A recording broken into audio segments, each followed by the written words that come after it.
Hello साथियों, कैसे हैं आप सभी। आप सभी का स्वागत है हमारे YouTube चैनल ज्ञान पाठशाला में।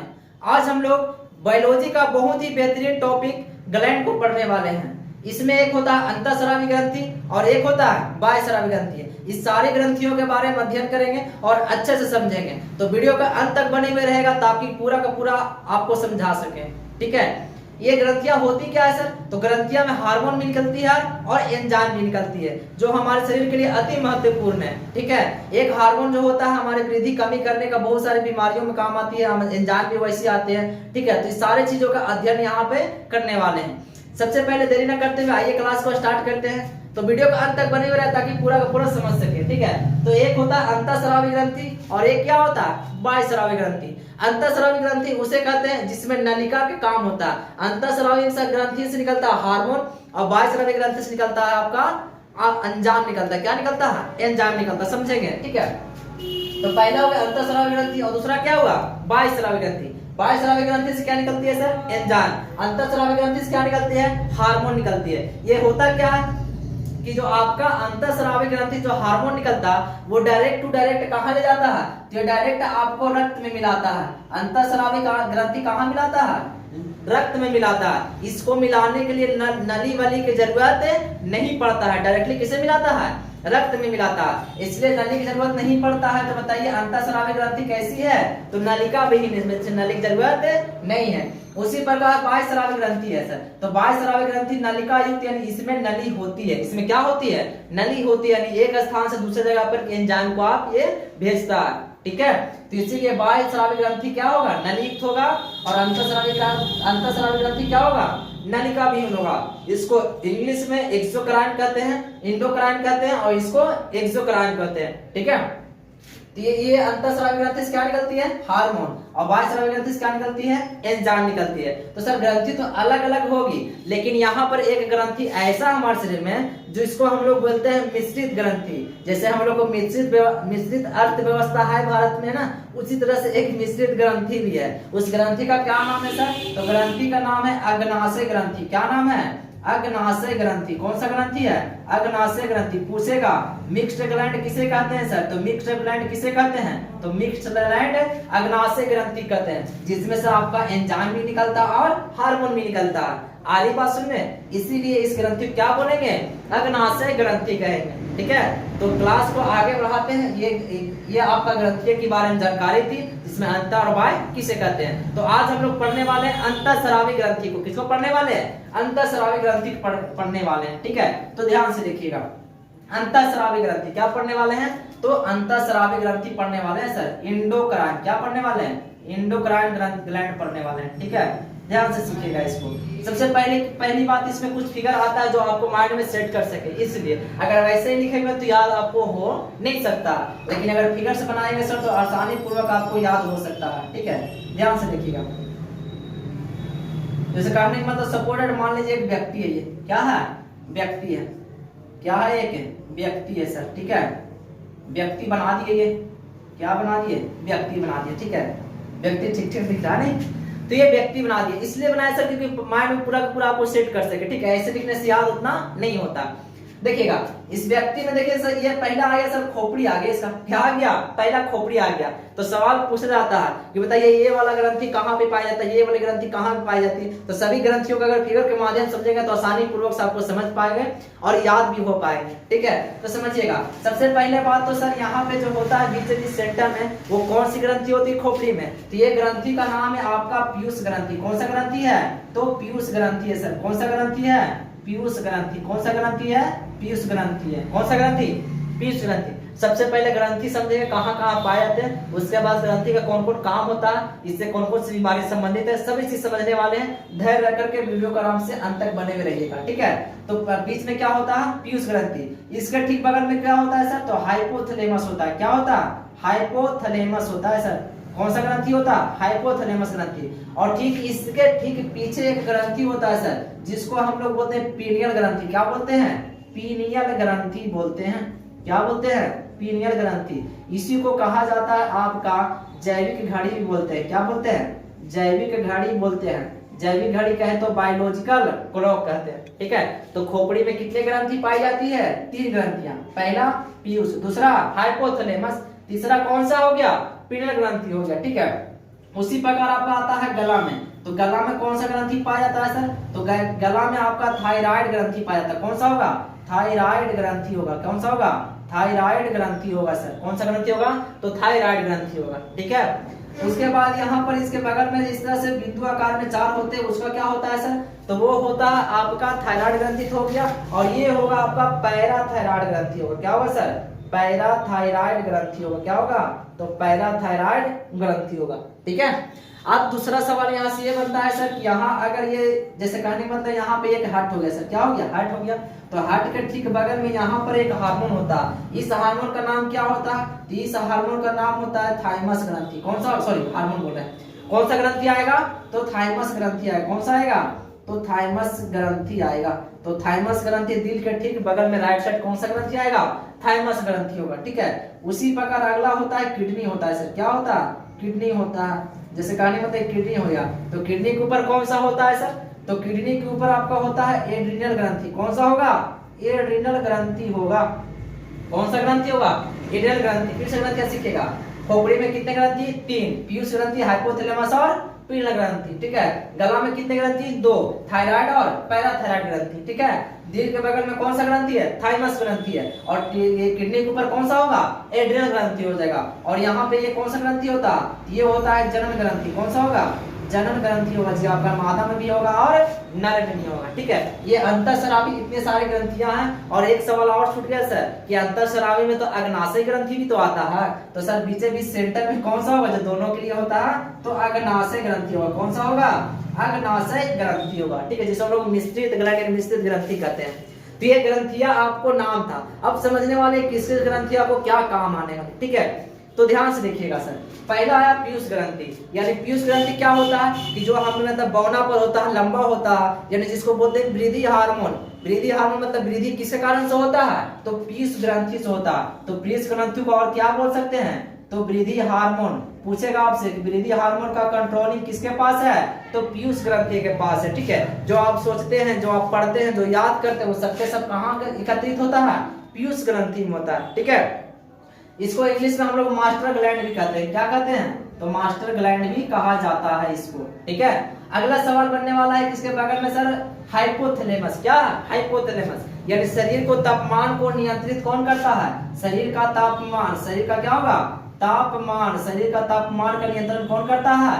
हाइपोथैलेमस करता है। ये सर मतीरे की राड है, यानी कहने का मतलब है पीयूष ग्रंथि का भी पिताजी कौन है? हाइपोथैलेमस। यानी पीयूष ग्रंथि को आप मास्टर ग्लैंड बोलते हैं। तो पूछेगा कि बताइए सर, मास्टर ऑफ, क्या बोला गया? मास्टर ऑफ, मास्टर ग्लैंड किसे कहा जाता है? तो master of master gland hypothalamus से कहा जाता है। क्यों कहा जाता है सर? क्योंकि ये तापमान को नियंत्रित करता है। जितने भी फीलिंग्स होते हैं, प्यार मोहब्बत वाली, नफरत वाली, जितने भी गुस्सा आते हैं, सबके सब किससे होते हैं? हाइपोथैलेमस से कहते हैं। जहां ये एक्टिव हो गया तो समझिए कि आपको मरवा देने का काम कर रहा है, ठीक है। इसको इसीलिए मतीरे की राड भी कहा जाता है। तो मास्टर ऑफ मास्टर ग्लैंड किसे कहते हैं? हाइपोथैलेमस से कहते हैं। ये क्या काम करता है? तो तापमान को नियंत्रित करता है, प्रेम भाव ईर्ष्या सब क्या दिखाता है? हाइपोथैलेमस दिखाता है, ठीक है। अगला है आपका सर पीनियल ग्रंथि। क्या है? पीनियल ग्रंथि है। ये पीनियल ग्रंथि को क्या कहते हैं? तो जैविक घड़ी। जैविक घड़ी यानी बायोलॉजिकल क्लॉक। बायोलॉजिकल क्लॉक कहने का मतलब अलार्म की तरह काम करते हैं। यानी आप रोज का रोज 4 बजे उठते हैं सुबह में, तो रोज 4 बजे ही नींद खुलेंगे। यानी ये सभी ग्रंथियां जब सोती रहती है रात को, तो कौन सा ग्रंथि आपका एक्टिव रहता है? तो पीनियल ग्रंथि आपका एक्टिव रहता है, ठीक है। इसमें आपको कितना बजे जगना है, कितना बजे खाना है, कितना बजे क्या करना, सब माइंड में सेट करके रखा हुआ होता है। कौन आपका? पीनियल ग्रंथि। इसलिए आपको जैविक घड़ी इसको कहा जाता है। आरी बात समझ में? ये अलार्म की तरह काम करता है आपको शरीर में। रोज 6 बजे भूख लगेंगे तो 6 बजे ही भूख लगेंगे, इतना बजे उठते हैं तो उतना ही बजे उठेंगे। यानी सारा सूचना कौन देगा आपको? पीनियल ग्रंथि देगा, ठीक है। अगला आता है सर थायराइड ग्रंथि। कौन सा ग्रंथि आता है? थायराइड ग्रंथि। ये थायराइड ग्रंथि क्या है सर? तो थायराइड ग्रंथि क्या होता है? कि इससे एक हार्मोन निकलता है सर। कौन सा हार्मोन निकलता? तो थायरोक्सिन हार्मोन निकलता है। कौन सा हार्मोन निकलता? थायरोक्सिन हार्मोन निकलता है सर। ये थायरोक्सिन हार्मोन क्या करता है सर? तो थायरोक्सिन हार्मोन जो होता है आयोडीन को नियंत्रित करके रखा हुआ था, जिसके कारण आयोडीन का जब कमी होता है तो घेंघा रोग यानी गलगंड रोग होता है। तो पूछा जाता है कि घेंघा रोग किस ग्रंथि से संबंधित है? तो थायराइड ग्रंथि से संबंधित है। ये किस आकार का होता है? तो ये एच आकार का होता है, यानी कैपिटल एच आकार का होता है। ठीक है, घेंघा रोग किससे कमी से होता है? तो आयोडीन के कमी से होता है। ठीक है, इसीलिए आजकल की जो नमक आती है उसमें आयोडीन की मात्रा मिलाई हुई रहती है। ठीक है, तो थायराइड से कौन सा हार्मोन निकलता है? थायरोक्सिन हार्मोन निकलता है। क्या करता है? तो आयोडीन को नियंत्रित करता है। आयोडीन की कमी से कौन सा रोग होता है? तो रोग होगा आपका घेंघा रोग होगा। कौन सा रोग होगा? घेंघा रोग, जिसको हम लोग गलगंड भी कहते हैं। क्या कहते हैं? तो गलगंड कहते हैं। ठीक है, यहाँ तक तो कोई दिक्कत नहीं होगी सर। ठीक है, अब इसके बगल में दो छोटे छोटे जो बने हुए हैं, इसको क्या बोलते हैं? पैराथायराइड ग्रंथि। क्या बोला गया? पैराथायराइड ग्रंथि। ये पैराथायराइड ग्रंथि के काम क्या है सर? तो जैसे कहने का मतलब हमारे हड्डियों में कैल्शियम पाई जाती है, उस तरह से हमारे रक्त में भी कैल्शियम होते हैं। तो सर हड्डियों में कैल्शियम के बारे में नहीं कर रहे हैं हम, रक्त के कैल्शियम के बारे में कर रहे हैं कि रक्त में कैल्शियम का नियंत्रण कौन करता है? तो आपको पैराथायराइड कराता है। ठीक है, यानी रक्त में कितना कैल्शियम नियंत्रण रखना चाहिए वो सबका सब किसका काम है? पैराथायराइड ग्रंथि का काम है। ये कहाँ होती है? तो गले में होती है। ये कितनी होती है? तो 2 जोड़ी होती है। कितनी जोड़ी होती है? 2 जोड़ी होती है। ठीक है, अगला आ गया सर थाइमस ग्रंथि। क्या आ गया? थाइमस ग्रंथि। थाइमस ग्रंथि कहाँ है सर? तो दिल के जस्ट राइट बगल में ही है शायद थाइमस ग्रंथि है। कौन सा? थाइमस ग्रंथि। इसका काम क्या है ये समझिएगा। थाइमस ग्रंथि का काम ये होता है सर, यहाँ पर लिख देते हैं। थाइमस ग्रंथि का ये काम होता है कि थाइमस ग्रंथि में क्या बोला गया कि जैसे रोग प्रतिरोध क्षमता होता है, जैसे डब्ल्यूबीसी की बात करें तो बोला जाता है डब्ल्यूबीसी का काम क्या है? तो डब्ल्यूबीसी को ही रोग प्रतिरोध क्षमता करते हैं, यानी व्हाइट ब्लड सेल करते हैं, श्वेत रक्त कणिकाएं। इसका जीवन काल से तो 6 से इसको लिख सकते हैं 12 से 15 दिन तक होता है। 12 से 15 दिन तक होता है, व्हाइट ब्लड सेल होता है। ठीक है, इसका रासायनिक नाम क्या होता है सर? इसका रासायनिक नाम आपका होता है ल्यूकोसाइट होता है। ठीक है, इतना सब एक बार करवाए होंगे आप लोग, ब्लड के टॉपिक जो पढ़ाए होंगे उसमें करवाए थे। ठीक है, तो यहाँ पर रोग प्रतिरोध क्षमता का कौन सा होता है? तो डब्ल्यूबीसी होता है। तो उसी तरह से थाइमस ग्रंथि से भी निकलने वाला हार्मोन क्या होता है? रोग प्रतिरोध क्षमता को बढ़ाने का काम करता है। ठीक है, यहाँ से एक हार्मोन निकलता है जिसको बोलते हैं टी लिम्फोसाइट। क्या बोला जाता है? तो टी लिम्फोसाइट बोला जाता है सर। क्या बोला जाता है? T lymphocyte. टी लिम्फोसाइट जो होता है ये रोग प्रतिरोध क्षमता को बनाए हुए रखता है। ठीक है, लेकिन जैसी अगर शरीर में एड्स बीमारी प्रवेश करती है तो सबसे पहला बात कहाँ अटैक करता है? तो टी लिम्फोसाइट पे करता है सर। कहाँ करता है? टी लिम्फोसाइट पे। ठीक है, तो बोला जाता है कि एड्स बीमारी में क्या प्रभावित होता है? तो टी लिम्फोसाइट प्रभावित होता है। तो थाइमस ग्रंथि से कौन सा हार्मोन निकलता है? तो टी लिम्फोसाइट। इसका काम क्या है? रोग प्रतिरोध क्षमता को बरकरार रखे हुए रहता है, रोग बीमारी से बचाता है। ठीक है, अगला आता है आपका सर एड्रिनल ग्रंथि। कौन सा ग्रंथि है? एड्रिनल ग्रंथि।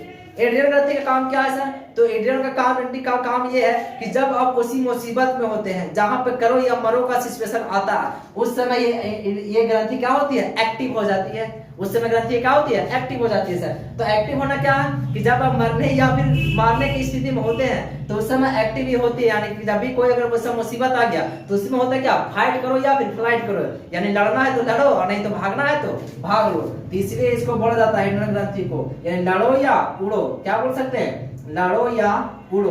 तो पूछा जाता है कि लड़ो या उड़ो हार्मोन किस ग्रंथि से निकलता है? एड्रिनल ग्रंथि से निकलता है। इसको इंग्लिश में बोल सकते हैं फाइट एंड फ्लाइट। क्या बोल सकते हैं सर?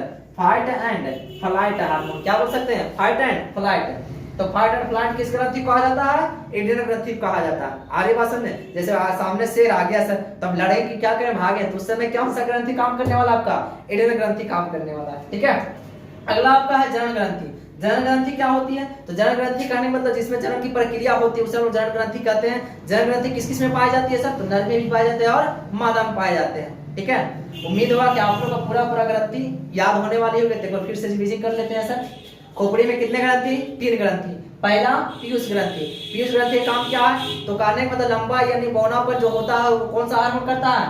पीयूष ग्रंथि। इससे निकलने वाला हार्मोन होता है। इसे क्या बोलते हैं? तो मास्टर ग्लैंड यानी मास्टर ग्रंथि बोला जाता है। ठीक है, ये सोच विचार जितने भी पढ़ाई वगैरह का स्टोरेज होता है वो कहाँ होता है? पीयूष ग्रंथि में होता है। ठीक है, इसको याद करने की क्षमता होता है इसमें। दूसरा है हाइपोथैलेमस। शरीर का तापमान का नियंत्रित करना, यानी प्रेम भाव मोहब्बत नफरत गुस्सा सब किसके पास है? हाइपोथैलेमस के पास है। एक है पीनल ग्रंथि। पीनल ग्रंथि क्या? जैविक घड़ी, यानी कितना बजे खाना है कितना बजे उठना है सबका सब माइंड में सेट रहता है, वो कौन करता है? पीनट ग्रंथि करता है।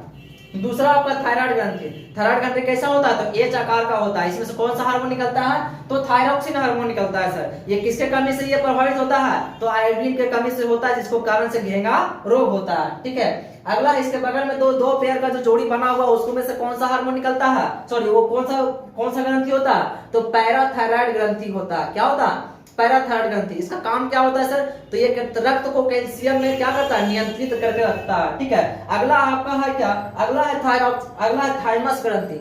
थाइमस ग्रंथि से कौन सा हार्मोन निकलता है? तो टी लिम्फोसाइट हार्मोन निकलता है, जो रोग प्रतिरोध क्षमता को बरकरार रखता है, यानी रोग से बचाता है। ठीक है, अगर एड्स बीमारी होगा तो कौन सबसे पहले क्या प्रभावित करेगा? तो टी लिम्फोसाइट को खत्म करेगा, क्योंकि उसको रोग को बढ़ाना है। ठीक है, अगला आएगा एड्रिनल ग्रंथि सर। एड्रिनल ग्रंथि क्या है सर? तो लड़ो या उड़ो हार्मोन किससे निकलता है? एड्रिनल ग्रंथि से निकलता है, जो किडनी के ठीक ऊपर होता है। और अगला क्या होता है सर? जनन ग्रंथि, जो जनन की प्रक्रिया होती है, जो नर और मादा दोनों में है। और एक ग्रंथि और बचा हुआ है, वो है आपका अग्नाशय ग्रंथि। कहाँ गया सर? यहाँ अग्नाशय ग्रंथि के जो मिश्रित ग्रंथि बोलते हैं, जिसमें से हार्मोन भी निकलता है और एंजाइम भी निकलता है। एंजाइम जो पचाने का काम करता है, और हार्मोन जो पहले शरीर में उपस्थित होता है। ठीक है, ये अपने से ये शरीर में बनता है, लेकिन कहीं से आता नहीं है। ठीक है, तो ये सभी ग्रंथियों के बारे में जानकारियां थी, अंतःस्रावी के बारे में। इसके बारे में अगले वीडियो में आप लोग अच्छे से लिखवा देंगे और अच्छे से और भी याद करवाएंगे। ठीक है, तो उम्मीद होगा कि आप लोग समझ गए होंगे। तो अंतःस्रावी ग्रंथि अगर पूछेगा आपसे तो कितने होंगे सर? तो 1 हो गया, 2 हो गया, 3 हो गया, 4, 5, 6, 7 और 8। तो पूछेगा बताइए अंतःस्रावी मुख्य रूप से ग्रंथियां कितनी होती है? तो अंतःस्रावी ग्रंथियां मुख्य रूप से आपका कितनी होती है? तो 8 होती है। कितनी होती है सर? 8 होती है। ठीक है, ये क्योंकि अंतःस्रावी ग्रंथियां में और बाह्यस्रावी ग्रंथियां दोनों में आती है, इसलिए इसमें काउंट हो गए। ठीक है, तो ये सभी ग्रंथियां अंतःस्रावी ग्रंथियां पढ़े थे। जो नलिका क्या था? नलिका युक्ता के विहीन था सर, तो नलिका विहीन था, डायरेक्ट ये क्या जा रहा था? रक्त में जा रहा था। और बाह्यस्रावी ग्रंथि क्या? उसमें नलिका की आवश्यकता होती है। आ रही है सवाल समझ में? लेकिन एक सवाल अभी और छूट गया सर। क्या छूटा है समझिएगा। पूछा जाता है कि अंतःस्रावी ग्रंथि का सबसे बड़ी ग्रंथि क्या होगी? अंतःस्रावी ग्रंथि का सबसे बड़ी ग्रंथि का सबसे बड़ी ग्रंथि क्या होगा? तो सबसे बड़ी पूछेगा सर, तो क्या हो जाएगा आपका? थायराइड ग्रंथि हो जाएगा। क्या हो जाएगा? थायराइड ग्रंथि होगा। क्या होगा? थायराइड ग्रंथि होगा। ठीक है, और उसी तरह से अगर इस तरह से पूछे कि बताइए सबसे छोटी ग्रंथि कौन से होगा? तो सबसे छोटी ग्रंथि आपका होगा पीयूष ग्रंथि होगा सर। क्या होगा? पीयूष ग्रंथि होगा। क्या होगा? तो पीयूष ग्रंथि होगा। ठीक है, अगर आपसे पूछ दे कि बताइए शरीर का सबसे बड़ी ग्रंथि क्या होगा सर? तो सबसे बड़ी ग्रंथि आपको लीवर यानी यकृत हो जाएगा। ठीक है, तो ये था आज का क्लास। बताइएगा कैसा लगा आज का क्लास, और समझ में आया या नहीं आया कमेंट करके बताइएगा। और अच्छा लगा होगा तो वीडियो को शेयर करेंगे और सब्सक्राइबर पर जरूर ध्यान देंगे, ताकि मोटिवेशन हमको भी मिल सके कि हमारा वीडियो कुछ आगे तक पहुंच रहा है। ठीक है, तो सब्सक्राइब करें, शेयर करें और लाइक जरूर ठोकर जाए। ठीक है, तो जय हिंद, जय भारत।